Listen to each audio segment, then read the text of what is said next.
করেছি বলে হরিয়ানা পুলিশ মাথা নত করেছে। ইটাহারের শ্রমিকদের উপরে আক্রমণ করা বন্ধ করেছে।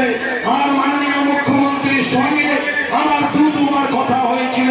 যখন ইটাহারের শ্রমিকদের অত্যাচারিত হতে হচ্ছিল, মাননীয় রাজ্যের সফল মুখ্যমন্ত্রী শ্রমিক বান্ধব নেত্রী, শ্রমিক বিরোধী নেত্রী বলেছিল আমি দেখছি মুশারফ।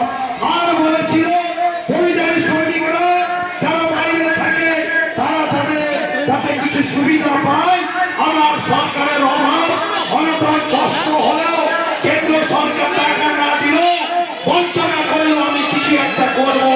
আমি আজ থেকে 1 মাস আগে আবুলদার সুফিয়া বিরোধী থেকে পরিষ্কার করে দিয়েছিলাম মমতা বন্দ্যোপাধ্যায় কিছু শ্রমিকদের জন্য কাজ করবে। আজকে মাননীয় মুখ্যমন্ত্রী সুদূরদর্শিতায় শ্রমশ্রী প্রকল্প করেছে, যারা মাসে মাসে শ্রমিকরা পয়সা পাবে। এই নাম মমতা বন্দ্যোপাধ্যায়, উনি এই কাজটা করেছেন।